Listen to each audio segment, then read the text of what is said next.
What's up? We've got another game of Modern for you. This time we've got a little twist on our normal gameplay content. Normally we've been showing you guys Modern Horizons 3 decks and gameplay. This time our LGS has been putting on some no ban list events. So sometimes players will come and they'll bring as many ban cards as they can and just shove it into a deck and hope for the best. Sometimes players are going, I want to practice a regular deck this week, so I'm going to be playing a regular. So now we get these cool little comparisons of what a current modern deck looks like fighting against a deck full of ban cards. So if you never played during the Twin days back in the day, you're in for a treat because we have quite a few players piloting Twin at the shop. So we have quite a few games lined up for Splinter Twin to be able to watch and see how they do. This is one of them. We want to start with this because, you know, just to showcase, we've got some also Bloom Titan to be able to show off for you. There's, of course, some affinity lists using the artifact land. So we've got some cool stuff to be able to show you off with the ban lists. A lot of players are rocking out to things like Treasure Cruise, Ponders, Dig Through Times, as well as, you know, some things like Splinter Twin or Fury, or we're seeing some players. There's Dark Depths player. So there's a lot of cool experimentation happening right now, which is cool to see. All right, are these cards as broken as they've said they are, or is it really just kind of they're fine in the current power level of the, you know, the way things are set up within Modern? So we're gonna kind of maybe get some ideas about it. But what deck would you pilot and play if you could play in a no ban list? Let me know. Leave a comment. Tell me what you'd play, especially if you're like, hey, I could be able to play any deck that I wanted, even if you didn't have the cards. On the other side of things, we talked a little bit about the band side of things. We've got a Gruul Prowess list coming out here, and this is the Brian Boss's Gruul Prowess, the very explosive, almost reminiscent of an Infect style list, but instead of, you know, having to only get to 10, you are able to get to 20, and you're relying on things like scale up, mutagenic growth, blossoming defense, these ways to pump up your creatures. Game play is very similar to the other versions of the prowess, where you're relying on things like Monastery Swift Spear, Skullscar Mage, and using that mechanic of prowess to get +1/+1 on those creatures when you're casting non-creature spells. The biggest shift in gameplay and the biggest thing to look out for if you're rocking the Gruul Prowess is whether or not, or not just Gruul Prowess, but Prowess in general, is whether or not somebody gets a Slick Shot show off. Because Slick Shot is, of course, from that Thunder Junction. It's got the kind of upgraded, more powerful version of Prowess, because it's a 1/2 with flying and haste. You can plot it, cast it later, but the big thing is whenever you cast a non-creature spell, Slick Shot gets +2/+0 instead of the +1. So it doesn't really get any toughness increase, but here's a big scale up coming up right now. So we talked about how powerful this will become. So you see that little dice. That's just for the Prowess player to indicate, all right, here is my Prowess trigger already. We've got scale up, trying to scale this guy up to be a giant worm, right? Becomes a 6/4 worm. You can, of course, overload it and just spread it across if you wanted to. But I don't know. That doesn't happen as often. Decks run about, you know, 17, 18 lands. It's very low to the ground, very fast. Tries to close out the game very quickly, very explosive turns. But the Izzet Twin is more of a kind of control-y style of list, and we'll be able to deal with some of the stuff with like counter spells and things like that.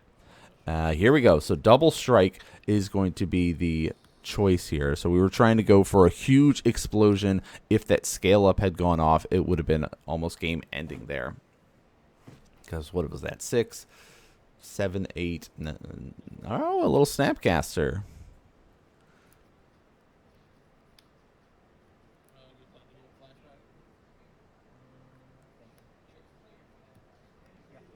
All right.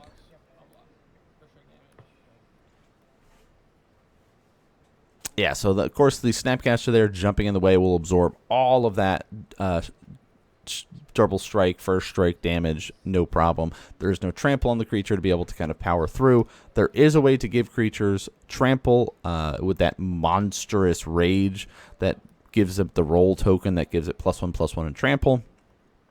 But did not get to utilize that this time. So yeah, it's really just like the Prowess deck is a very cool deck. It's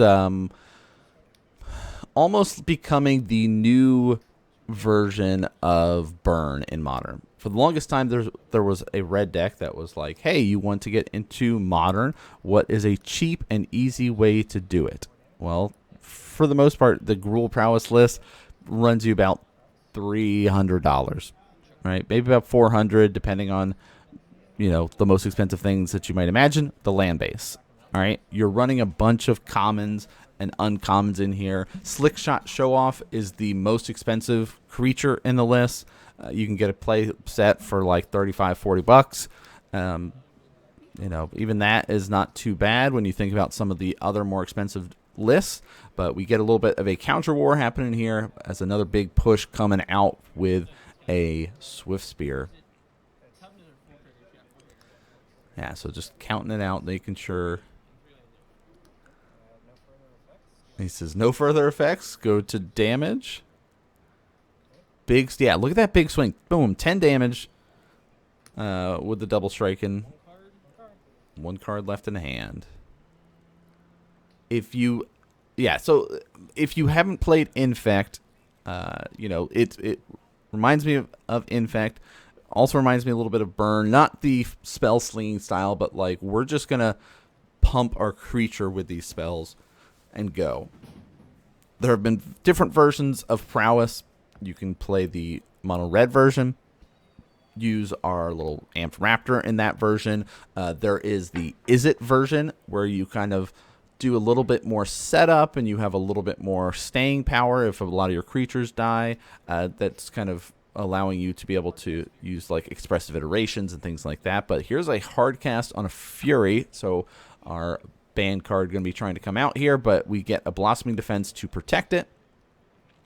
And now we are left trying to make something happen here. Now here's the weakness to a Prowess deck.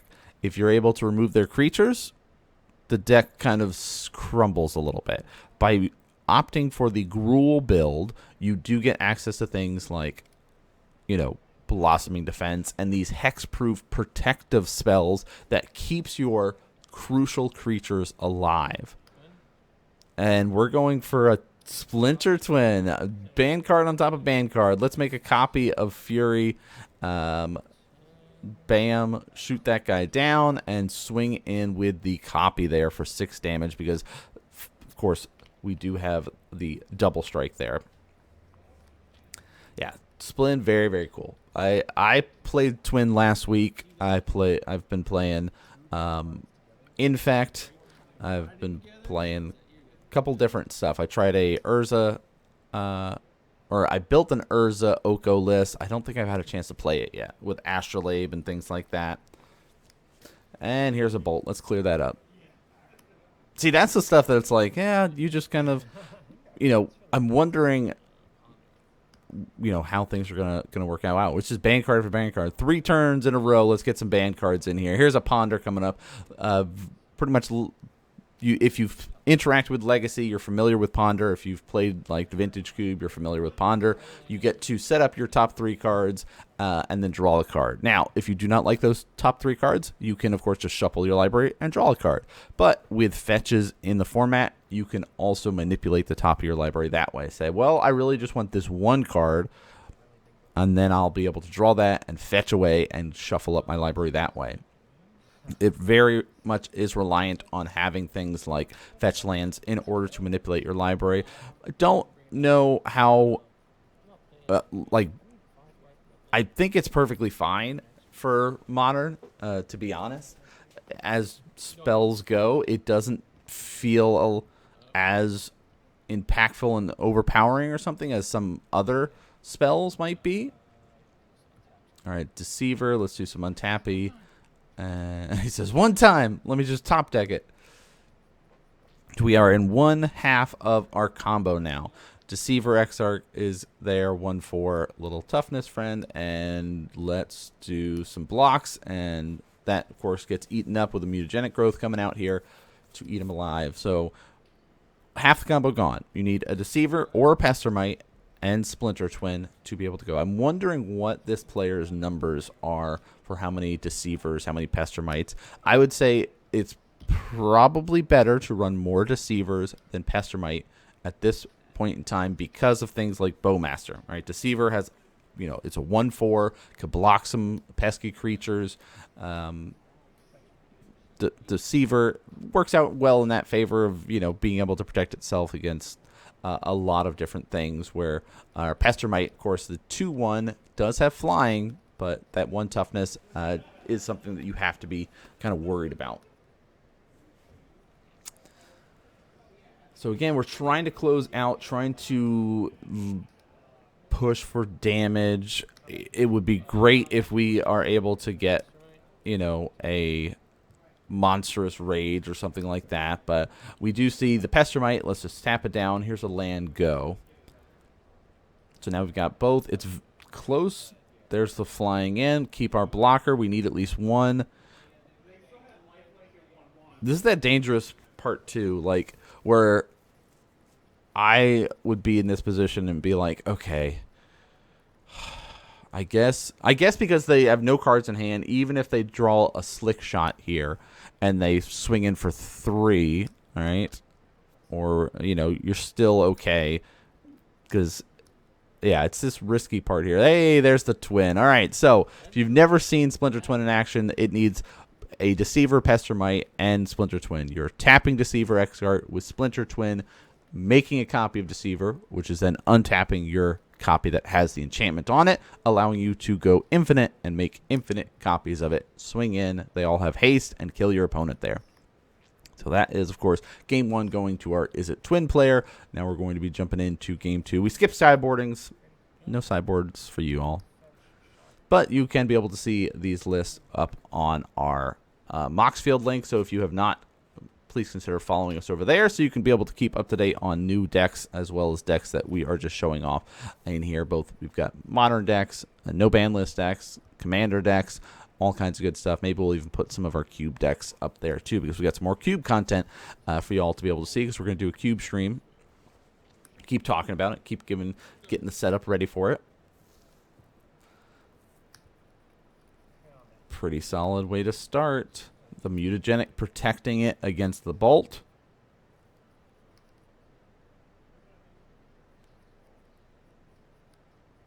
All right, so again, we did not get to see any slick shots game 1 there. So it's going to be interesting to see, will that happen for game 2? Because I feel like that was one thing I've noticed when playing the Prowess deck, is the gameplay feels very different when you can hit a slick shot and when not. Like, I've had games where I've hit 2 slick shots and I'm like, oh my gosh, I feel like a god right now. I'm able to just kind of plow through and destroy everybody. And then there's games where you're like, really have to think about the lines and pilot things very particularly to get there in a slower route.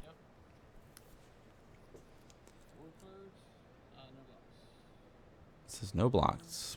No effects before damage, but we will do a nice little Harsh Mentor here. So this is, of course, the tech a lot of players have been putting in as a red deck against stuff like the Bant Nadu, but it also pulls double duty in this regard, because you get to say, oh, you want to activate that Splinter Twin? Well, that's going to cost you 2 life every time you do.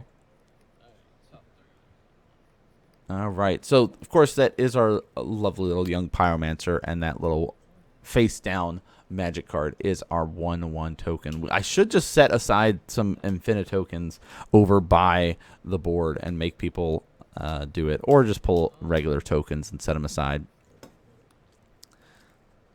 Shout out to Infinite Token. If you guys aren't familiar with their awesome work, they of course are the dry erase tokens.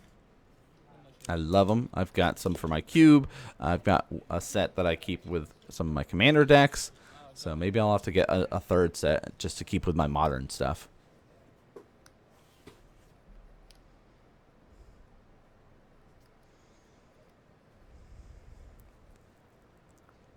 All right, 2/1/1 tokens, no creatures on board for our prowess player.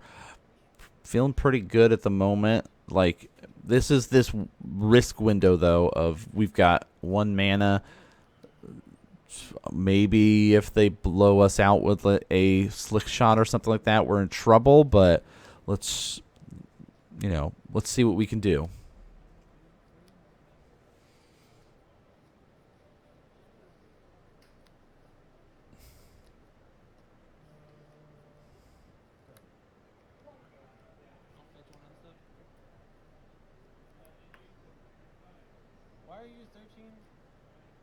He says, why are you at 13?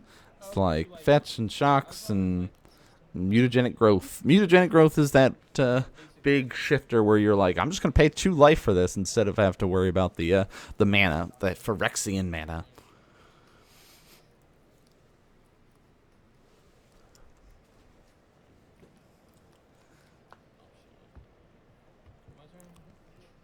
All right, so at this point, our Izzet Twin players really trying to navigate and work themselves into a decent position. They want to be able to continue to close out the game with the threats that they have. They've got lots of mana. It looks like they've got a subtlety and a counter spell in hand, kind of giving them a little bit more flexibility on how to react and interact with their opponent. But here's a Swift Spear. So it looks like we're going to try to push for damage here. Ooh, Underworld Breach is a really good one. That's one that you definitely need to get rid of and not let happen. So Underworld Breach, of course, gives all of those pesky spells in the graveyard escape. So you can be able to do things like, cast this mutagenic growth for no mana, but just exiling cards to be able to do that. All right, so we're going to be seeing that response with the counter spell, making sure that we don't just die this turn. All right, I don't know if there was an assault strobe or something like that, but there's a scale up. Let's continue with this big push. It says, yeah, I will go to 7.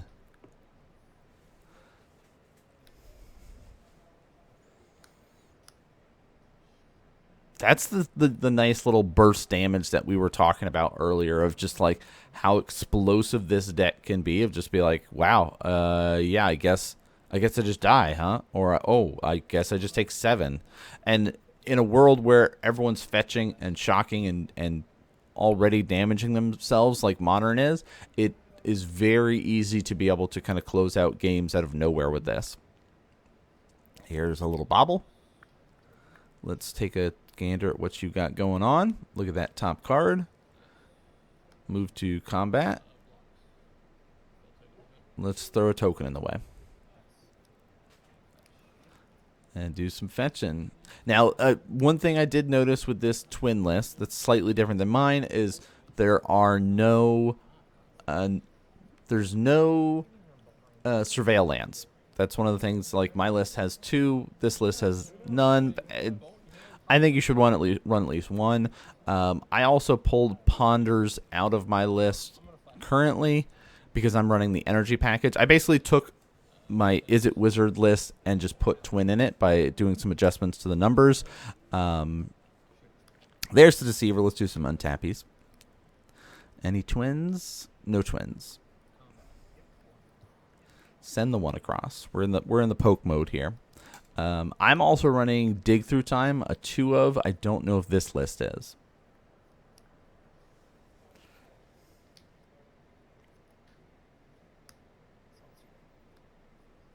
Ooh. Let's try for a double strike.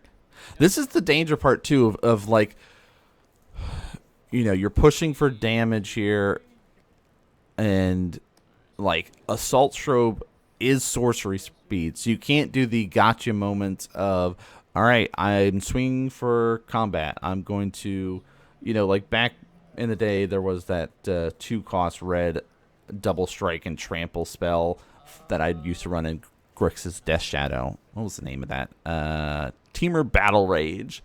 So that's 2. It costs 2. Where this one, you're most of the time you're not as worried about being able to use a spell like this and push for damage. Part of the issue is fighting against a twin player where you're like, I'm going to activate this on sorcery speed, like a scale up or an assault strobe, and then I would like to attack, and they go, oh, now that we've moved to combat, or before we move to combat, I will flash in this Deceiver, flash in this Pestermite, and tap down your attacker. We don't see that happening here. We see the Snapcaster Mage jumping in the way and doing a good job to absorb the hit.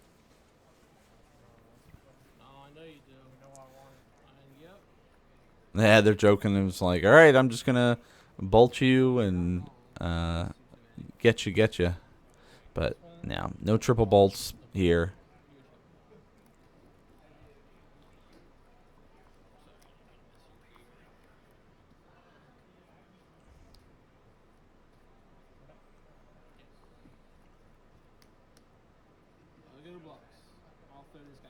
All right, he says, I'll throw this Deceiver in the way.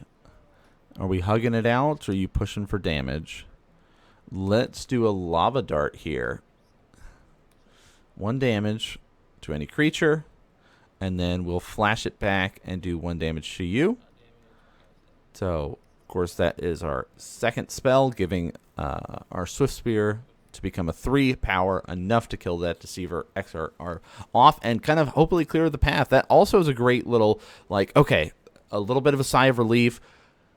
He can't just combo and beat me now. All right, now I'm in a okay position for that.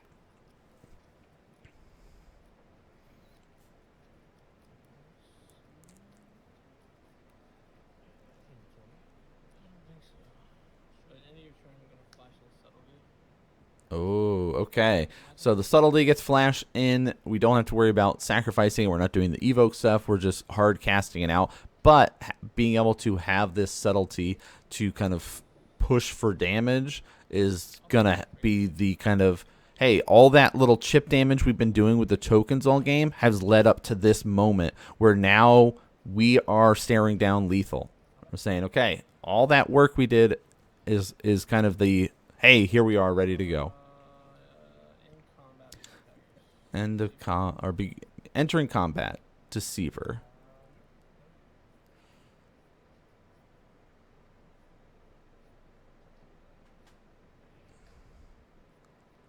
So, we can easily just tap down the Swift Spear. We can also untap one of our lands. We can untap Subtlety. We go for the untapping of the land. Which you see that and you go, okay, so you're presenting... You're fine with Deceiver dying here if you wanted to, like if you were that worried about it. In this case, we're going to be blocking with our last remaining token. Let's take a look. Do you got Twin on top? Do I just die? Well, I guess we just die to the combat anyway because swing the team. There we go. Nice. Twin gets there with Twin stuff in game 1. Game 2 there was a lot of that delay. The young Pyromancer actually putting in a lot of work and allowing the subtleties to be able to attack and do stuff like that. But they're talking about, hey, you could have untapped your own subtlety, and then I would have been in even more trouble. But that's a interesting one. What did you guys think of our no ban list stuff? We're gonna start doing a couple of these out on Thursdays and try to keep our regular content up on Mondays, or just mix it up. Who knows? We'll see as we go through it. But hope you guys enjoyed this content. Remember, let me know. Leave a comment. What no ban list deck would you like to pilot if you were playing in an event like that? But that's gonna do it for this episode. Thanks so much for tuning in and watching, everybody, and I'll see you all next game.